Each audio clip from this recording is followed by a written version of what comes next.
All right, we are live. Hey, welcome, Jeff. Thanks so much We for are having me, here. Greg. Look forward to this. Hey, welcome, everybody. This is the AI Mastermind, and we are live for episode 2, where we want to bring to you information and knowledge that can change your life and save your life. Okay, let's be real about this. I'm excited. We're missing Josh again today. He's got some real back problems. He got one of those little back spasm things where his back's all thrown out. Uh, we do have some good stuff for you today. Today we want to talk about the agents and what an agent is, how it works, everything you can think about when how it's going to change the world as we know it. Um, and with that being said, I got a couple highlights here that I want to kind of talk about. Like, what is an agent? I don't know. How would you describe what an agent is, Jeff?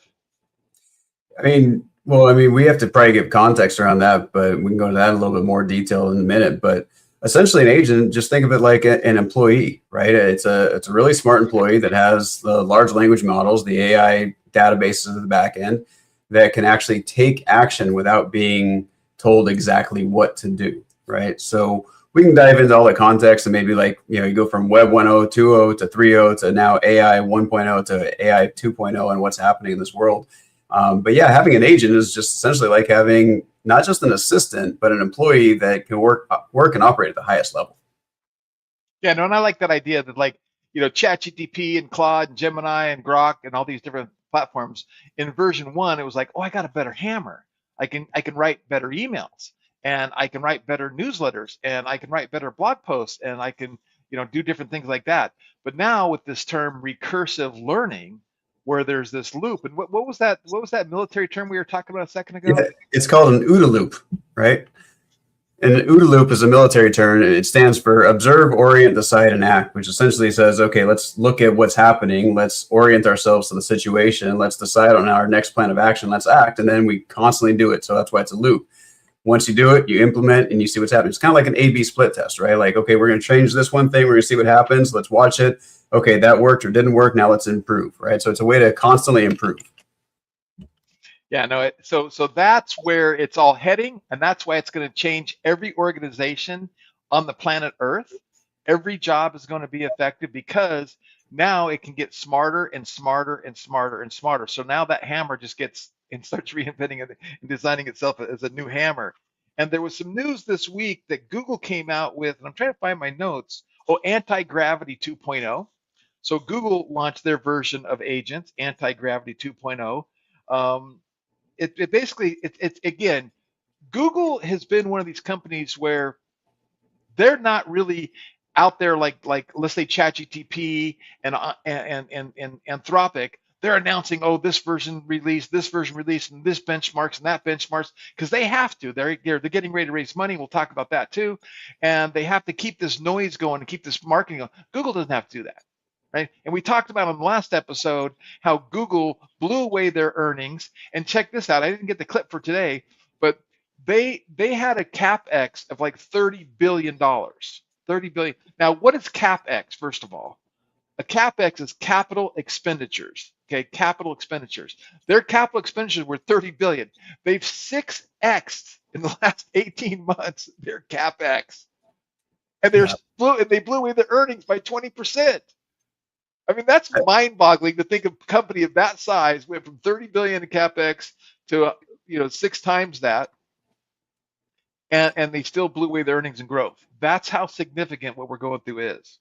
It's like remarkable. Well, it's important to understand, it's not just, the AI companies that are coming out and doing this. It's the biggest companies in the world that are, really diving into this in a big way and spending $30 billion on capital expenditures. I mean, imagine being the guy or the team that has to figure out where that money is going and what is going towards, right? That's a lot of money to manage. I mean, most people have a hard time managing their personal budgets, let alone $30 billion in expenditures. And to be able to do that profitably so you can actually increase your overall share value and your company's value is pretty impressive. Super impressive, right?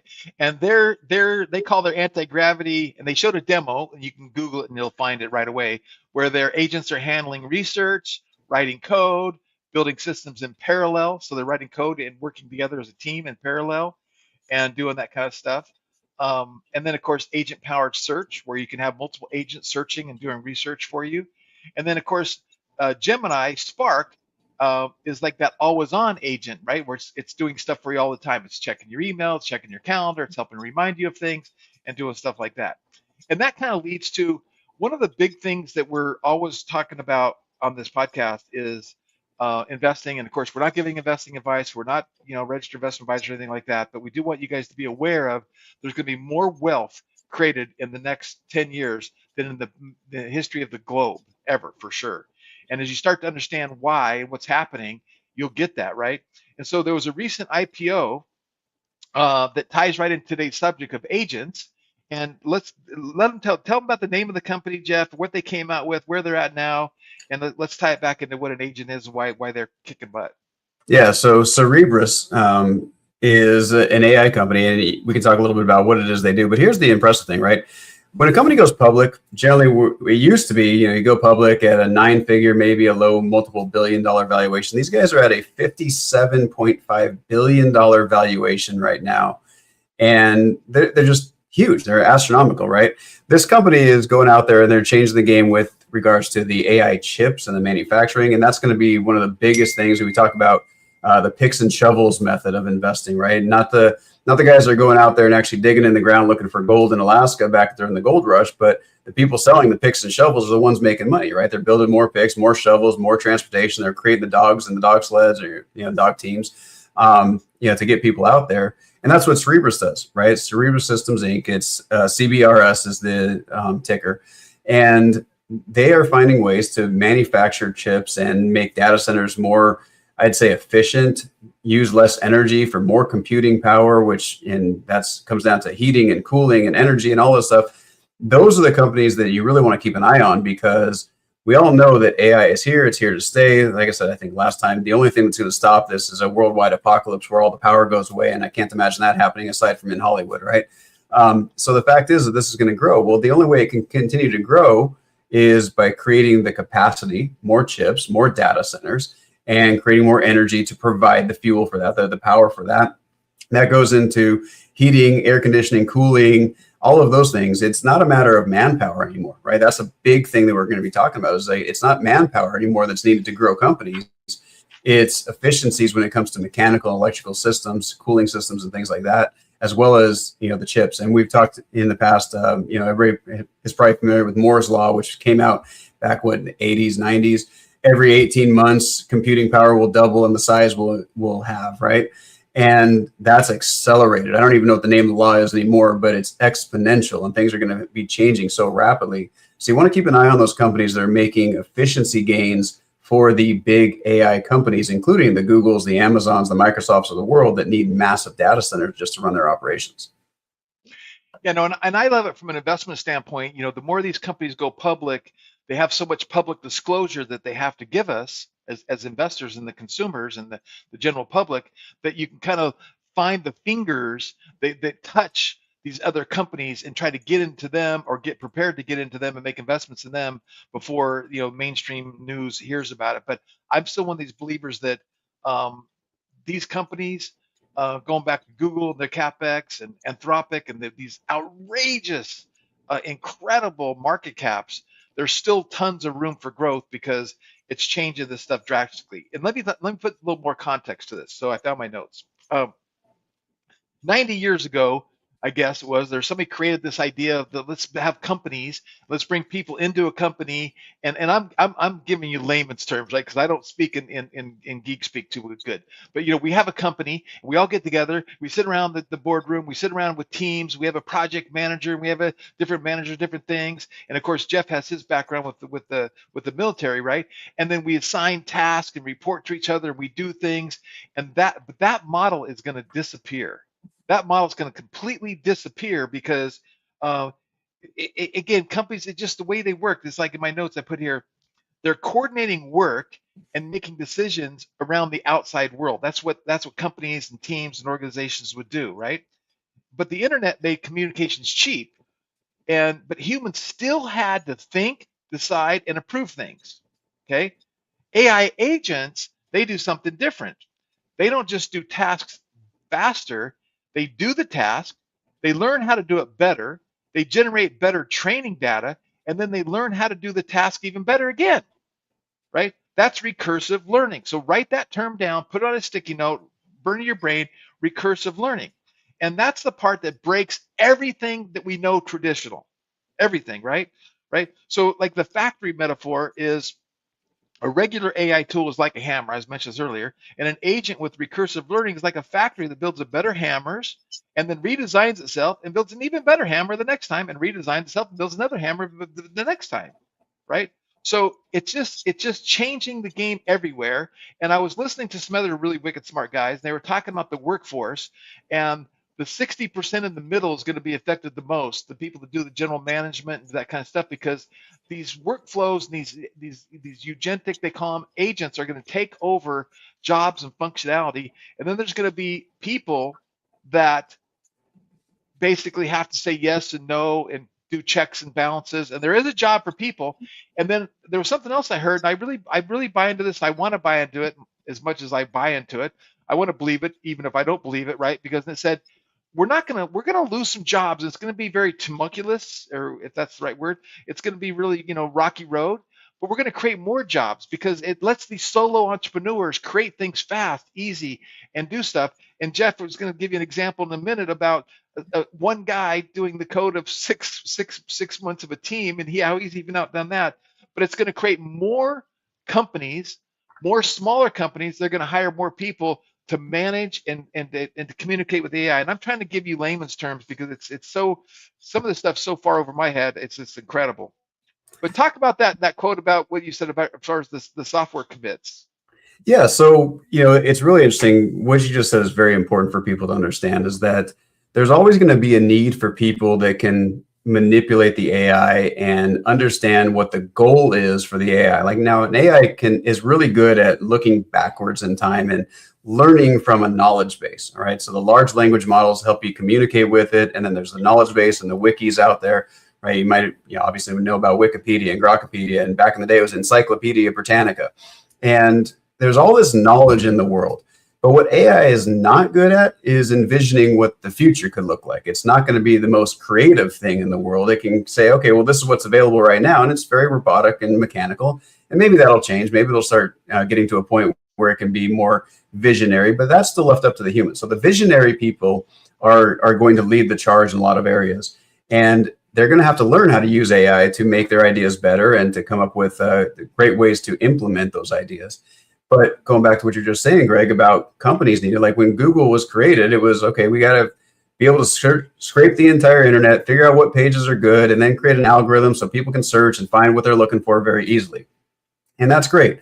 But how many thousands of coders did it take to build that out? And then managing the teams and the HR and all the stuff that goes along with that, the politics of a big company, that all is going away, right? And it's going away because agents can be trained with all of this knowledge.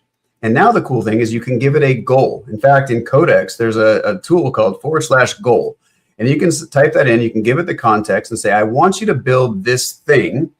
And I don't know all the ways to do it. I want you to come up with a plan, show me how we're going to do this. But this is what the end goal is of what I want. And it will go through and it'll start coding that. All right. So I've been doing that. So we have Launchcard as our e-commerce SaaS platform. And we're refactoring. We're saying, okay, well, let's make it better for the next generation of people that want to sell online. Well, how do we do that? Well, normally you get a developer and you get a bunch of developers. You get the project management team and the leads, and they'd all be working on independent things. Then you have to merge the code together, and then you have to make sure it all works. And you have to do all the testing and the QA.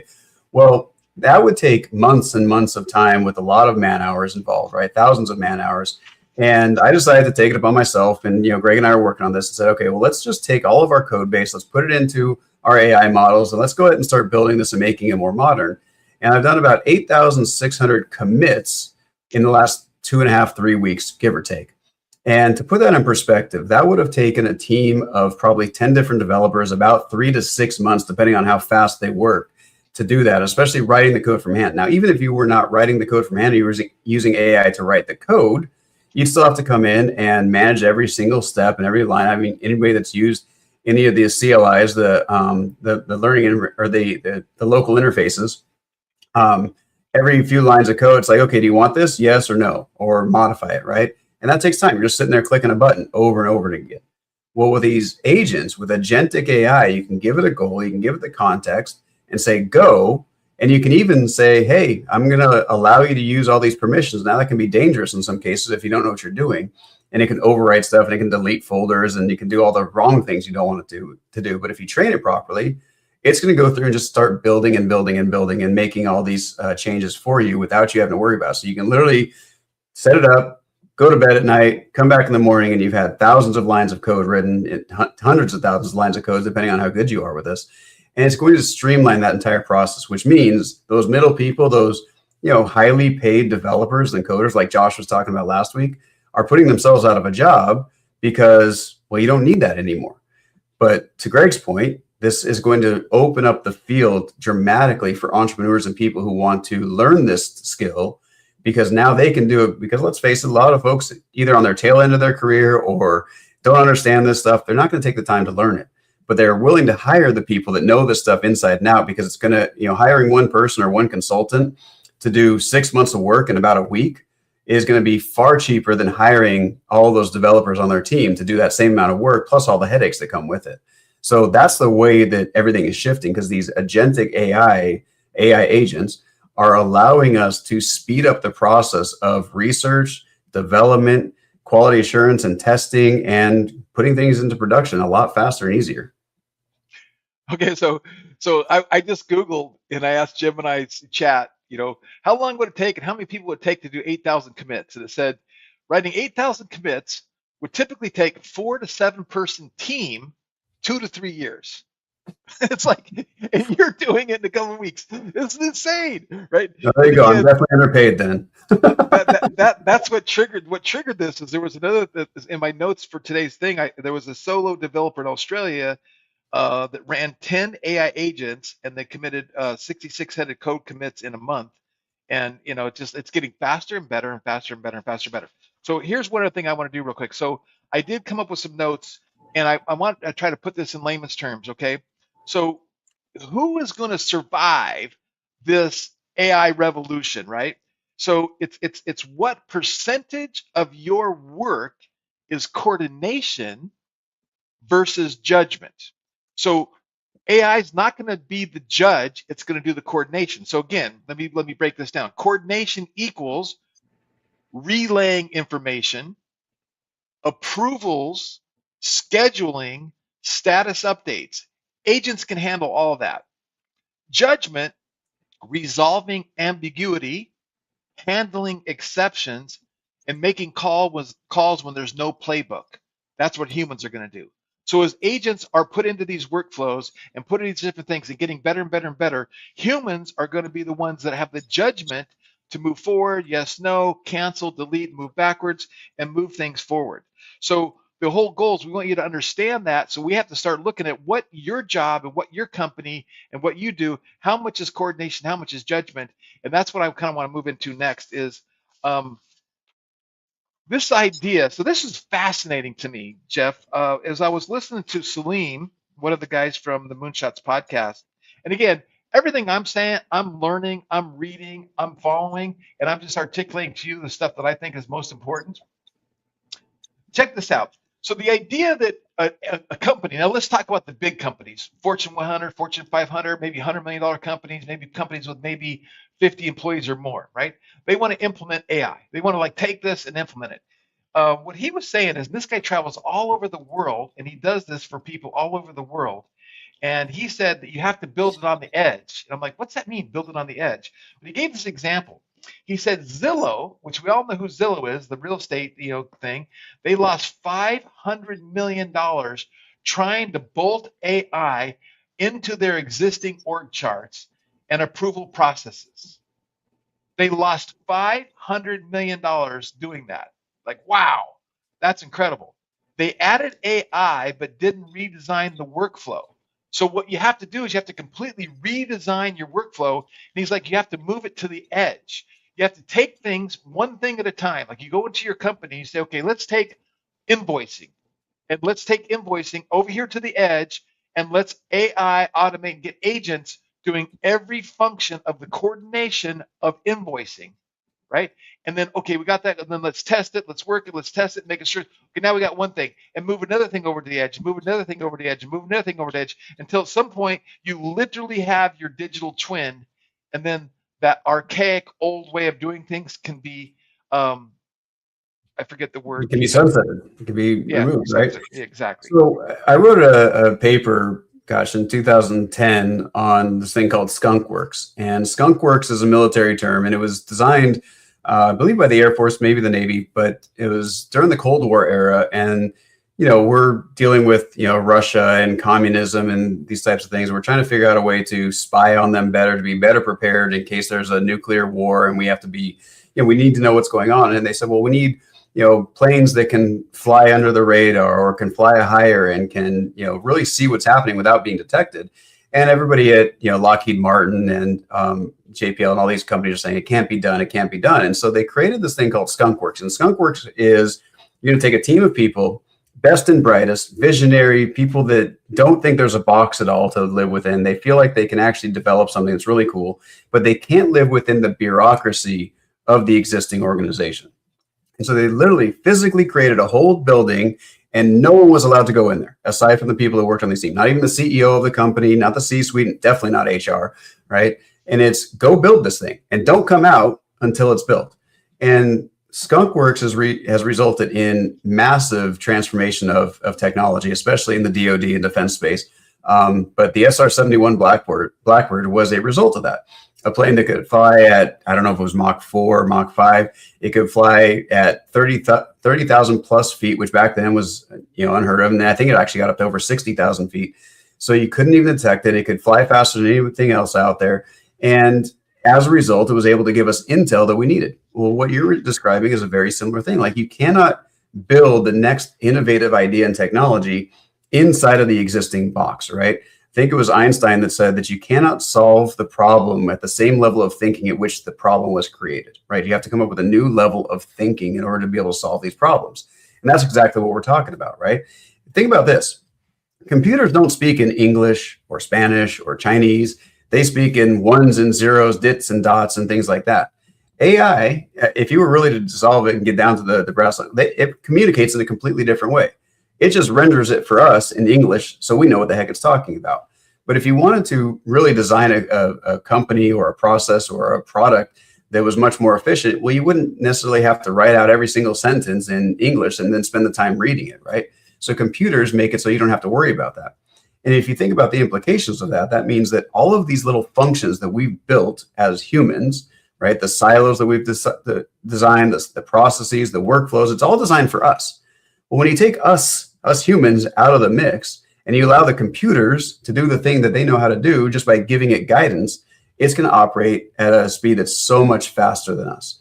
And it's going to be able to redesign the entire process. So that point is really well made, which is instead of just saying, this is the process we have, make our process better. It's like, no, this is the goal we want. Figure out the best process to get us to that goal and what's required for us to be there. Right? I don't want to think about the existing process. I'm a results-focused guy. And I've built systems and technology, and I've written so many work packages in the military and QA processes and designed ERPs and CRMs for big companies. And we had to follow a process. And why did we have to do that? So that humans could follow a process. But at the end of the day, a computer doesn't have the same rules we have. AI does not have the same rules we have. So if you tell it, this is the goal of what I want, this is the result, this is the outcome, show me how to get there and start building it, it will build something that is completely different than what you probably imagined. And as a result, like you said, once we get to that point of, hey, it can solve this problem better than we can, now let's implement that process, because the new process is probably 10 times, if not 1,000 times better than what we currently have. And that's the way that you need to really be thinking about it when it comes to building a business process. Yeah, no, and I heard another quote today where, they did exactly what you just said, and it was 47 times better. Not 400, not 4 times, not 470%, 47 times, which is Yeah, that's huge. 47. It's huge. It's incredible, right? And here's something else I wanted to kind of talk about. So here's what we're going to do. We're going to show you what we believe is one of the best tools on the planet for using and creating your own agents. I'm going to share with you exactly why. Jeff's going to demo exactly some of the stuff that we're doing with it. Super cool. But before that, I want to do a quick word from our sponsors, which is Launch Commerce. I'm going to share a screen real quick. So this podcast is sponsored by Launch Commerce, and Launch Commerce is in the business of helping companies grow with AI. Everything from conversational chat widgets to AI phone systems to AI implementation and all kinds of different things. And then, of course, Jeff's got the Mastermind Investment Club, and the Mastermind Investment Club is leveraging principles and community and people to find and do and make better investments so we can live off our wealth and not off our time. So, with that being said, let's come back to this real quick. So, one of the things I want to tell people is and here's one of the reasons why companies are going to be disrupted that you have to think about. If you have a high margin product or a high margin business, you're at the highest risk, right? You're at the highest risk. If you have a low product margin, maybe not so much. And the logic of that stems like this is if you're making, say, 40% margins on some product or service, and now any solo entrepreneur can go, oh, I can create that. I can get these agents doing these 10 different things, and I'm really good with AI, and I can reduplicate what they're doing. And that goes back to software as a service. It's a high margin business. Like Jeff coded out a cap table management program in a couple days that we were paying $400 a month for that had at least a 30, 40, 50% margin. And he coded the whole thing out in a few days. So those are the ones that the solopreneurs go, oh, I can go take that market share. I can go undercut them. I can go do that because of the high margins. And I want to give you one other analogy that's kind of interesting. If your business is, let's say your business and you have clients that pay you $100,000 a month and your margins are significant, right? Let's say it's 400. Somebody pays me 100 grand a month because our marketing, media buying, whatever that is, right? And my margins are 40%. Now that company, somebody's putting in their ear and they're learning about AI and they're going, well, golly, we're spending $1 million a year on this firm, this agency or whatever, and we know that, hey, based on our research and what we've done, we can do that for 600 grand and save 400,000. So if there's a savings of 400,000, they might say, well, let's just implement AI ourselves and do this stuff ourselves because we want to save that 400,000 because the margins are there. Now, on the flip side, if they're paying me $1 million, let's say, and my margin is only 10%, and somebody's chewing in their ear going, oh, you can use AI, you can get this done. And they're going, well, all that work and all that energy to save 100 grand. No, we're going to let them keep doing their job. So think about that in your business. Where are your margins? What's the margins going to keep you in business, and start thinking outside the box completely. Well, and the other side of that is, what are the costs that are requiring you to get to that $1 million in revenue or generating that kind of value? And I would bet in most businesses, the cost is humans, right? And we did this analysis when I was at the Fortune 500 businesses, and our biggest cost, believe it or not, was not just payroll. Payroll was a huge cost, but the benefits, right? Paying for your 401k, your dental, your vision, your healthcare, paying for, all the extra perks that come with being in business, all the travel costs for all these people, the hotels and the flights and the company cars and the laptops and all the stuff that it takes to get a company going. Now, if you're in a business where you don't have, for right now, it's manual labor, right? Like manual labor jobs are not going anywhere anytime soon. There's a whole bunch of money being poured into that because of the fact that we still need people to build the data centers until the point where we've developed robots that can do everything, which maybe is not as far off as I think it is, but I still think it's a ways out. You still need those fine motor skills and you need people. But if you're in a business where it's like, hey, we need to bring the entire team together, and we need to have a management meeting for a week, and we have to fly people in from all over the country, and we have to have this knowledge share and this mind share, and we have to talk about this stuff, and then we have to come up with the projects. Well, that's wasted cost, right? Because now I'm paying not only for their time, but I'm paying their payroll, I'm paying the taxes, I'm paying the benefits. That's a huge expense. And so if you can learn to increase your margins by getting rid of people, it doesn't sound very nice, but that's the way people are thinking about it, right? They are beholden to their shareholders. They have to maintain profits, and they're going to see this, right? They're going to see, oh, the solopreneur can come up and cut my margins by 50%. And as a result of that, I better find a way to beat them to it, right? That's just the way business works. That's the way free enterprise and free markets work. The one who can build a better mousetrap doesn't win, but the one who can build a better mousetrap and let everybody know about it and gain the market share, they will win. Okay. And so you need to be thinking in terms of where can I cut costs? And maybe it's not cutting people because those people are integral to your AI process and you need them for right now. That's great. But how can I improve my efficiencies? How can I improve my speed to market? How can I improve the overall value that I deliver, right? At a lower cost than my competitor who's not using AI. So I think that's really important to understand. And we're doing that, like Greg said, we're spending $400 a month on a cap table that we're really not using, right? Once you have shareholders, it's like, okay, yeah, you need to have the cap table and you need to do the K1s and the filings and all that stuff. But it shouldn't cost $400 a month, especially for a startup, right? So let's build something out that we can run and use on a few dollars a month instead of a few $100s a month. Those are examples of things that you need to be thinking about. So like, where am I spending money that I shouldn't be? Because maybe it takes me $100, maybe $1,000 to build it in tokens and time. But in the long run, I don't have that recurring cost anymore, right? Those are the types of things I think people should really be thinking about. Well, and then add on that the turnover of hiring and firing and losing and that kind of stuff. It's Absolutely. like, yeah. Okay, so here's what I want to do.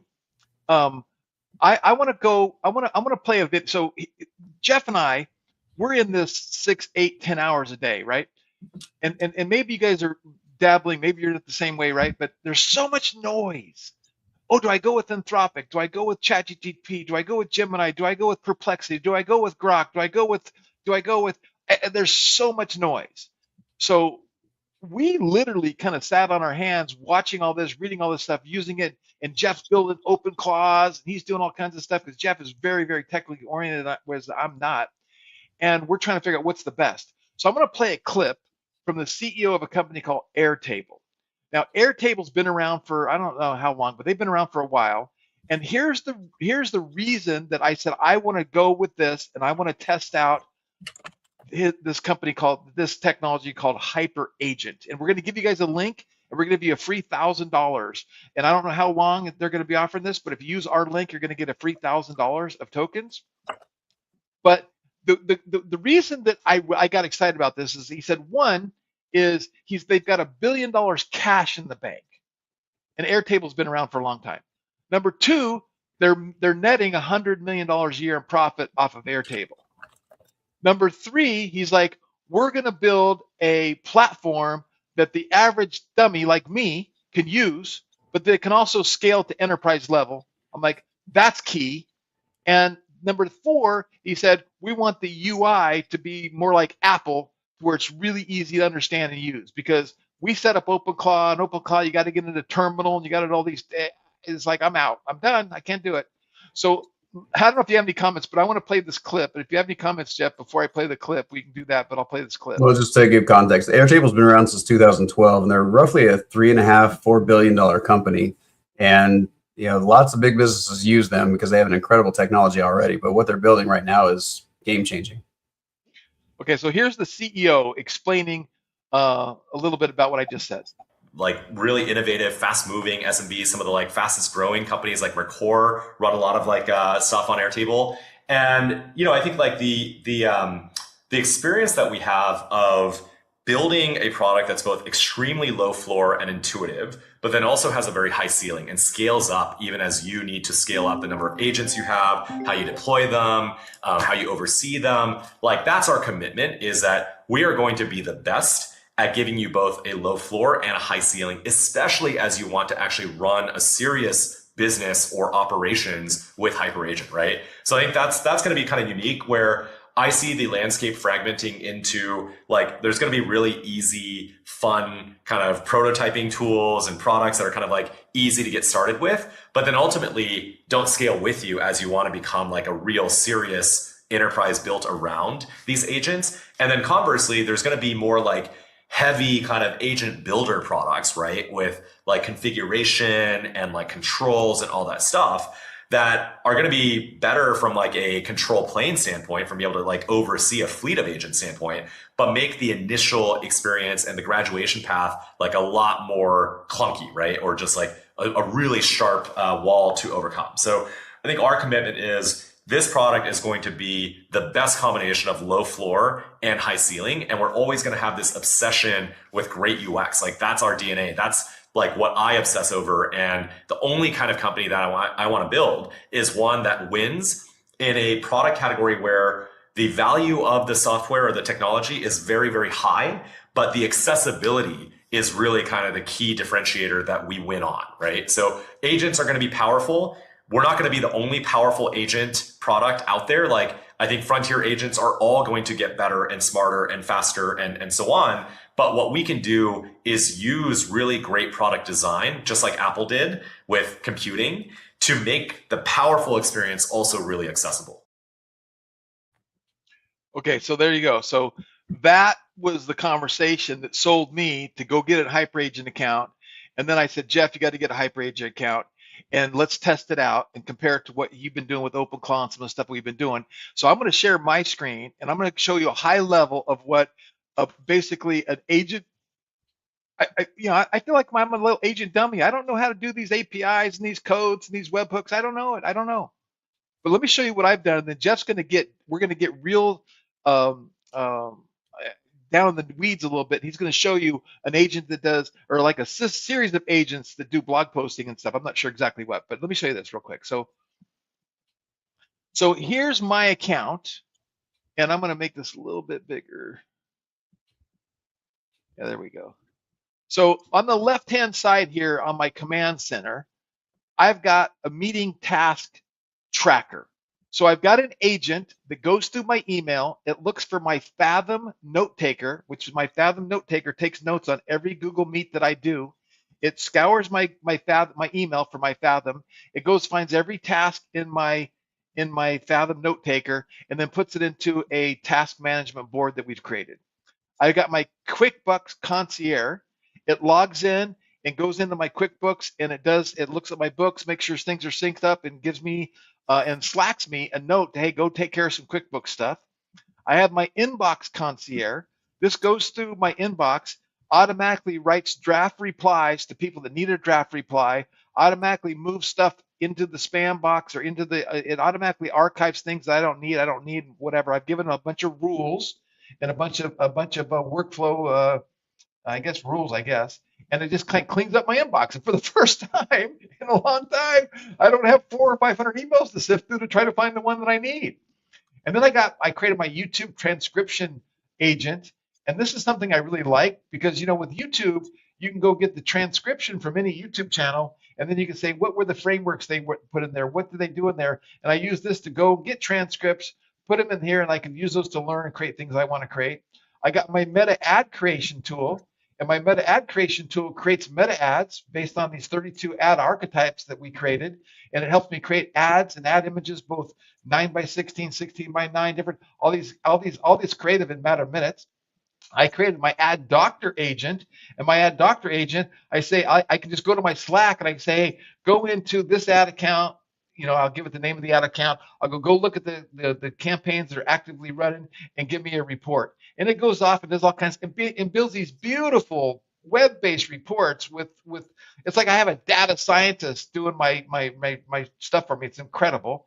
Then I have an outlier video or outlier video finder where it will scour a whole bunch of channels that I follow and give me the videos that have the outlier impressions and views, because I figure if that's the case, then it's worth listening to, it's worth watching, and I have something going on there. And then I have an email newsletter writer that will take all this different information from my outlier video and help me write a newsletter that I can send to my my database. And then here's another screenshot of that.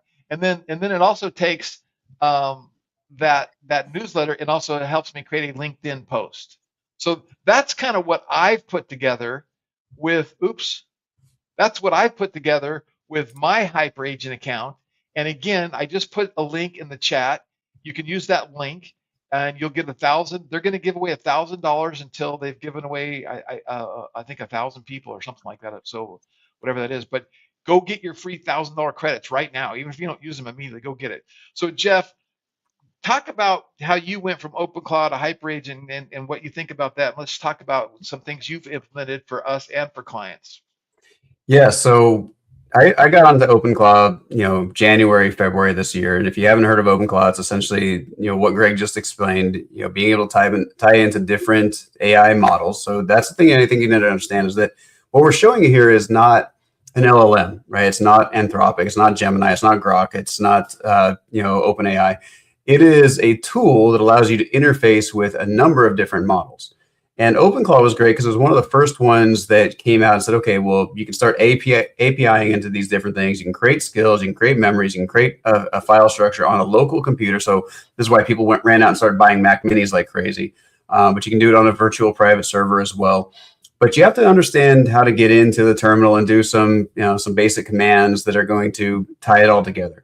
And when I did that, it worked out really well. And it cost me, I don't know, close to $1,000 in tokens and credits over a couple months to start building out an automated content engine. Like that's one of the things I absolutely hate doing is sitting down and writing. I tell people I have dyslexic fingers. I write stuff backwards all the time.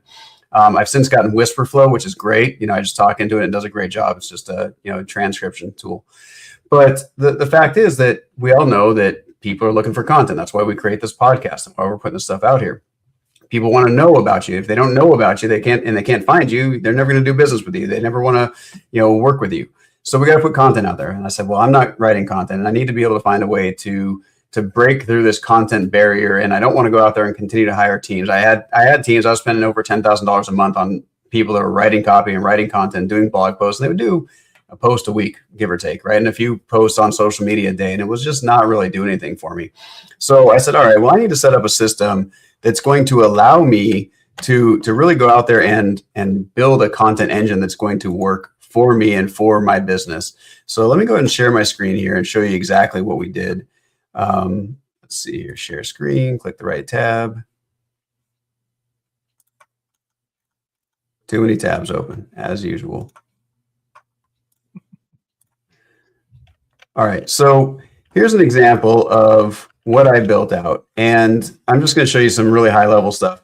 I said, we need to be writing news and articles, and we need to give it a special viewpoint on what we're going to be putting out there in the world around, my company, Angel Investors Network, and investing and startups and VC and private equity and alternative investment, right? There's companies out there like Motley Fool and a number of others that do a lot of things in the public market space, the public equities.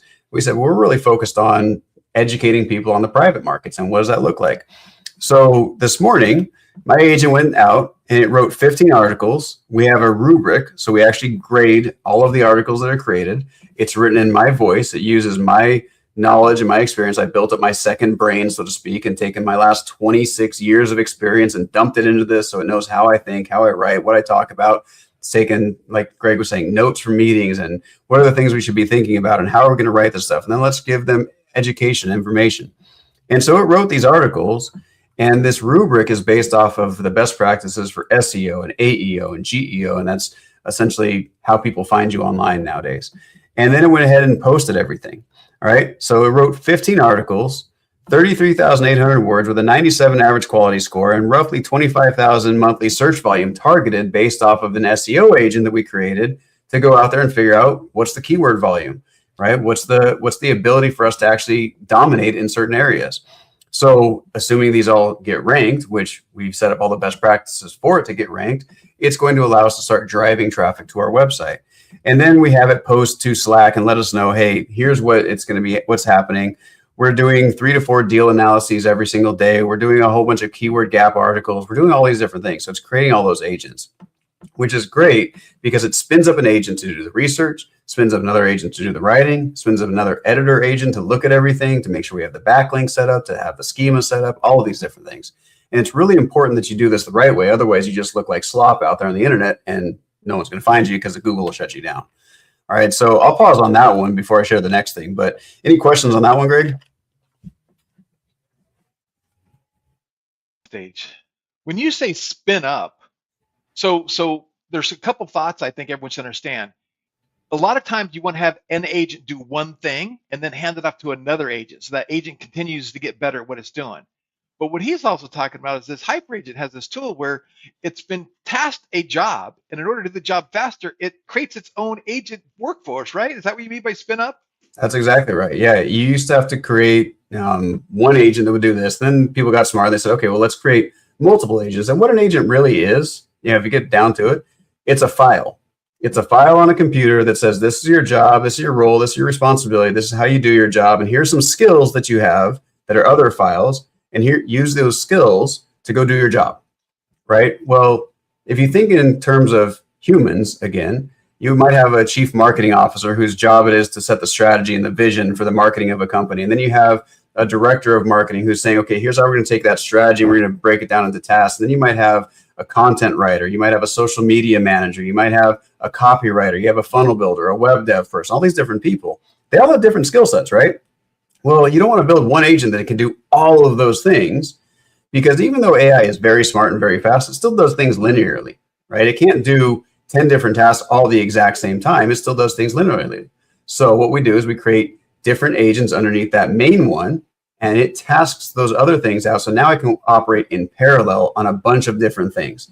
It's just like having a team of people that work for you and say, you do this, you do this, you do this. You're all experts of your thing. And then we all come back together and we make this end product or end goal, whatever it was. In our case, it was creating content and publishing that content.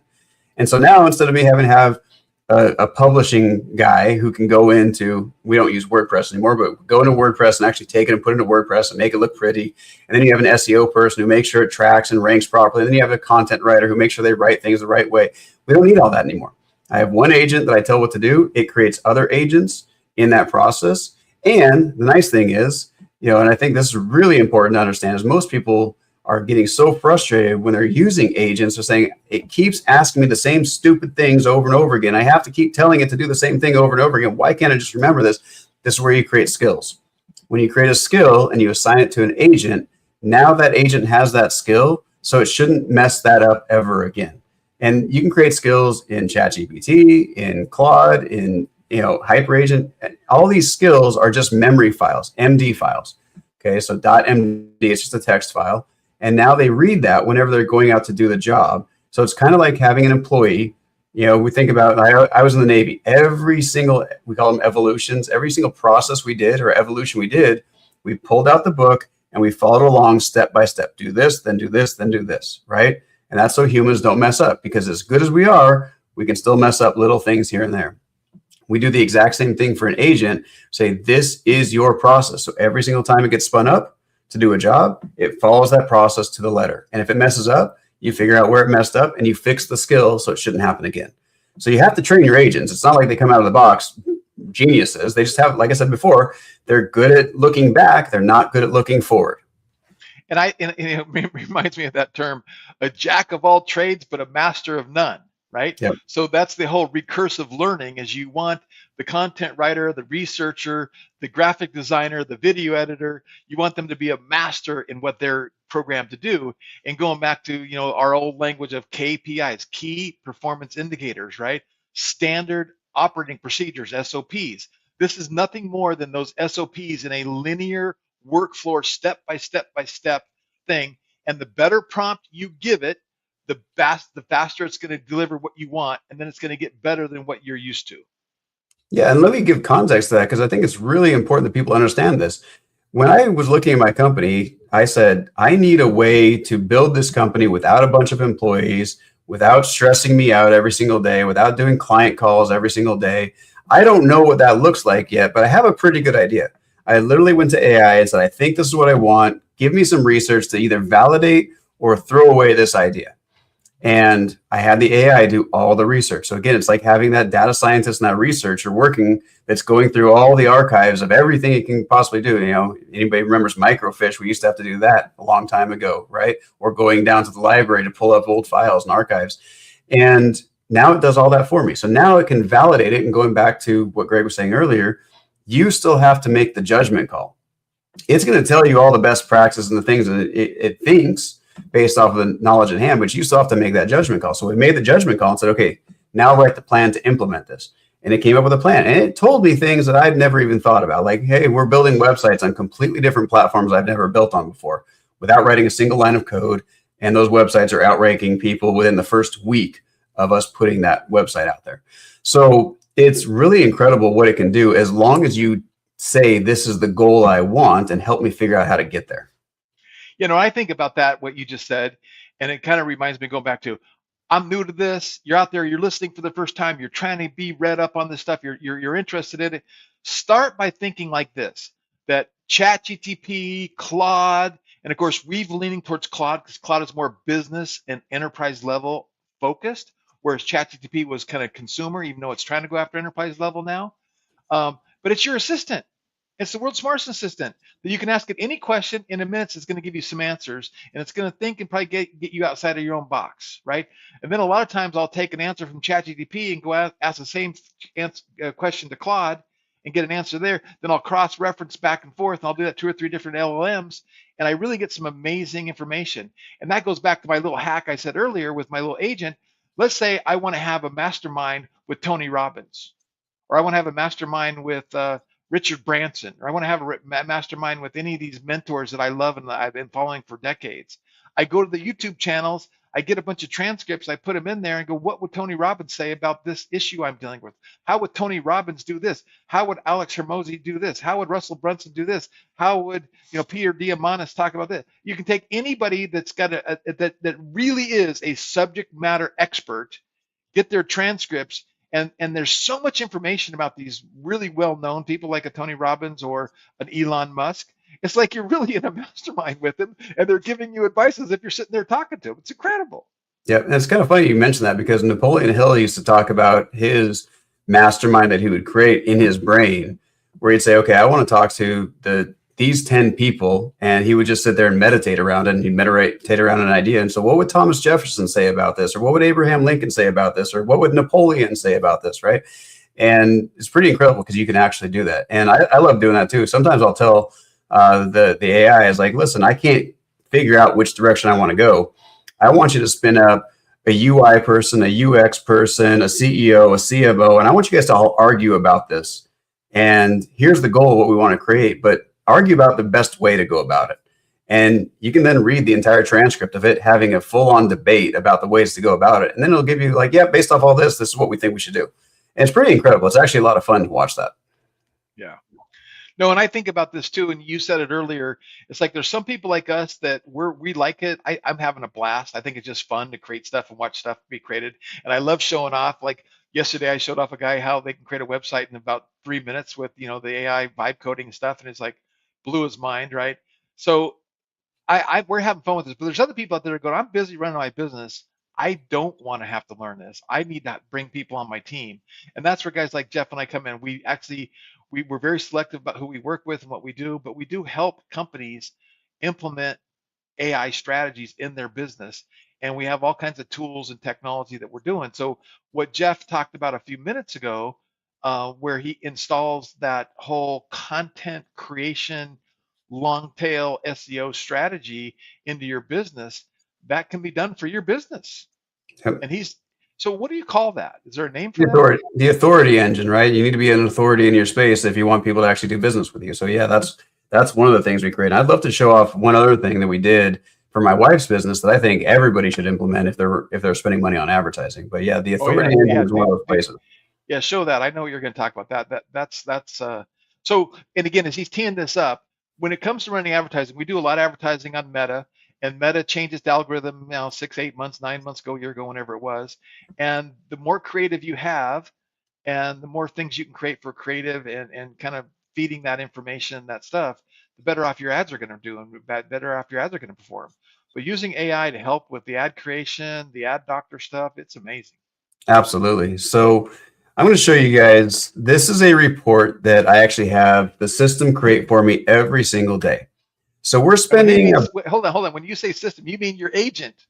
Yeah. My agent is writing the report and doing all this stuff. My agent's handling everything. The only thing I'm doing is clicking buttons in Meta to make sure that the ads go live, right? Because I don't quite want it to go out there and do all that stuff. It can, but I don't really want it to do all of the things yet. So this is real. This is live. You can see the date on there, May 27th. So that's this morning. And I created my agent called Sentry. Sentry, the guard, the one that's keeping watch on this.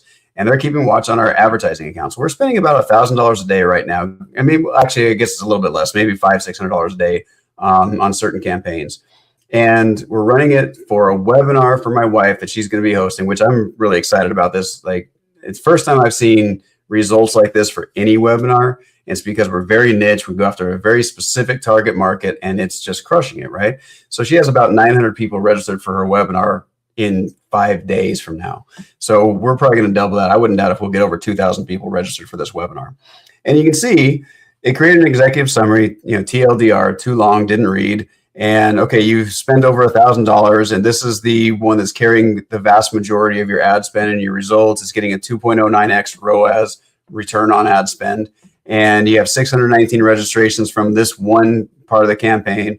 This one you should kill, and this one is something you need to fix. Like, why are you advertising anything to males? Because it's a female organization. You should only be spending money on women, right? That's good to know. I need to diagnose that and fix that. But then it goes a little bit deeper.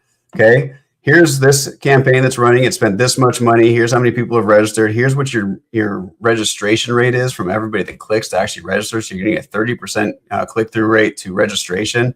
We're getting a 3.7% click-through rate on the links. And this is something that's really important. You don't want to monitor people that are just reading the ad and clicking into the ad. You actually want to monitor people going to your website and so on. And then we have other ones where we're doing opt-ins and lead magnets, and we're doing awareness and brand campaigns and things like that. And it's created this entire report. And here's the beautiful thing. Once you give it access, once you tie it up and sign it into this thing, you create the agent, you create the skill, it now sends me this report in Slack every morning. All I have to do is click a button, open up this report, and I can go through and I can read it. It says, hey, hold this one, it's doing all right, kill this one, reduce the budget, how well is this one doing, all of these different things. And so now I can go in and I can work on this. Now, the next piece that Greg was talking about is what was always the hardest part about running advertising, right? I mean, for me, it was always this matter of we had to get to this point of create the creative, write the copy, create the ad campaigns, create the ad sets, put it out there. Then you have to monitor it and you have to measure it. The hardest part's always creative, right? We get creative fatigue or ad fatigue. And so you have to create creative constantly, which meant we were generally hiring graphic designers. Then when Canva came out, it made it a little bit easier, but they were not very pretty ads. And we said, we need to find a way to speed this process up, because the number one failure point, I would say, of almost every single business that first starts out running advertising is that their ads don't work. They shut it down. They say, Meta sucks. I can't do it. Google sucks. I can't do it. It's not working for me. It doesn't work for my business. And that's not true. It means that there are levers that you haven't pulled yet. And generally that's the creative. Sometimes it's the ad copy, the headlines, things like that. Well, how do you figure out what's right, what's working, and what's not? Well, you have to test. Well, testing takes time, and you have to create new graphics, new images, new videos, new this, and new copy. All of it takes a lot of time. If you don't know how to do it, it's going to take you forever to figure it out. So people waste thousands, if not tens or hundreds of thousands of dollars on advertising that doesn't work because they're just trying to figure it out. They're trying to test it. And you can't do it on a very small budget. You can't do it on like $10 a day. All right, let's be honest, because you're not going to get enough data. So you have to be willing to put enough money into spending and testing to get the data. Well, if you're not testing enough different things, we call it multivariate testing. How do I test different images across different demographics, across different headlines, and all of these different things? Like, how do we test all that stuff? You do multivariate testing, which when I was at corporate America, we did this a lot. It's very challenging to do. In fact, there was a company, Qualtrics, that was built into billions of dollars of valuation because they could do this for Fortune 500 companies. Now, any solo entrepreneur, any small business owner can do this themselves. And all that stuff I just showed you cost me pennies to create the report, pennies to do the analysis.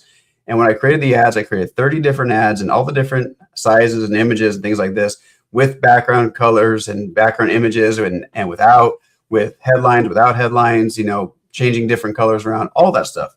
And so we were able to test all of that for about 25 bucks, right? And again, it's because I'm good at what I do and I've been using this for a while, but now I can create all these different ad campaigns and we can very quickly find out which is working, which is not. And we can test every single day, and we have the report on our desk every morning, better than any CMO generally gets in the world, in my opinion. And the fact is that now we can make data-based decisions instead of just going with your gut. And every marketer knows, no matter how good you are, the best ones in the world, the Dan Kennedys of the world, the Russell Brunsons of the world, the David Ogilvies of the world, right, and the Gary Halberts, they're still wrong 50% of the time. And that means you have to test a bunch of things to figure out which 50%, like they all say, if I knew which 50% was going to win, I would just go with that. But of course I don't. So I've got to test. This is how you test. It's how you test fast. It's how you get the reports and go based off of data, not just off of a hunch. So that's really important, I think, for everybody to understand. No, it's critical. And one of my favorite terms in life is, if you can't track it, you can't optimize it, right? And so I was even telling my wife, I was kind of explaining some stuff to her on the way home from a meeting we had last night. And I was just saying, look, I'm good at going into ads manager and looking at the stats, but nothing like these AI agents. Like they're like Mhm. literally a data scientist can go in there and dissect, and I possibly could do it, right? I could possibly do what they do, but it would take me 4 hours, 6 hours, and I personally can't sit and do something that long. I got too much ADD going on in me or something. I don't know. So the idea that you could just write out the skill, write out what, and then the skill also says, well, what about this? You might want this, and it starts thinking for you and adding stuff that you didn't think of, and then you just hit create a button, and then it creates these web-based reports that you can share with your team and have instant access to it. And then the other cool thing about it is it integrates with Slack. We're Slack users, and it like sends a Slack message, hey, your report's ready, click here, boom, there it is, Yep. right? And then I can even talk back in the Slack going, okay, can run that report for this other account, for this other campaign, or update. You can just talk in Slack, and it'll talk to your agent. So it's remarkable. So Well, pretty this goes cool. right back to what we were talking about in the very beginning. Like, who's going to lose their jobs as a result of all this technology coming out? It's the people that are spending hours and hours trying to gather the data to generate the report. It's the person who spends weeks creating a presentation or a pitch deck because they're the only ones that have the skill to do that. Those skills are being replaced. They already are, right? It's just that most people don't know about them. Like Josh was saying last week on our podcast here, we're only at the tip of the iceberg. Roughly 1% of people in the world are even using this technology in a meaningful way. Most people are still using ChatGPT to go in there and just search up answers or have a conversation with it. Some people are using it as their therapist, which I don't necessarily agree with because sometimes it can give you really bad advice you shouldn't follow. But the fact is that so many people are not using these tools. So if you want to make yourself valuable, if you want to make your agency, your business, your company valuable, you need to find a way to start using these skills to replace the knowledge work that is costing a ton of time and money. Because the faster you can deliver results to your team, to your client, to your boss, the more valuable you become. And that means that you are much safer when it comes down to, well, who's going to get the axe next, right? That's really important. Yeah, very cool. All right, well, that's everything I got on my plate. If you guys are enjoying this, smash that like button, subscribe button, share this with somebody you know, and we're gonna be here every Wednesday and dropping these on a regular basis and doing everything we can to keep you on the leading edge of AI and how it can benefit you, your business, your family, your life, and how it can help you scale and give you the hope and give you the tactics and the strategies to make money, have a better life because of this, as opposed to a fear storm of how it's going to decimate me and my family. Because if you're on that, it's one. I think this is so true. If you think it's going to destroy you, it's going to destroy you. If you think it's going to make you wealthy, it's going to make you wealthy because there's going to be that drastic of I'm in, I'm on, it's here, I'm in, I'm not leaving, as opposed to fighting it all the way. And I will say this one last thing, Jeff. I'll let you wrap it up. I thought you would appreciate this. So they came out with a bunch of news today that all this pushback on data centers being built that we talked about last week a little bit. China. China is feeding our world a bunch of propaganda to get a bunch of uproar to slow our progress down so they can beat us in the AI wars. I believe it. Well, like they say on the Moonshots podcast, this is the new Cold War, right? And the value is not in who's going to make the next big bomb, right? The value is going to be who can build this stuff faster so that they can create the next wave of innovation. And those resources right now are the people who are using the AI and the companies that are making AI available to everybody. Yeah. All right, everybody, do what we do. Wake up every day with an attitude of gratitude. Tell somebody you love them. Until then, have a fantastic AI agent building life. Take care.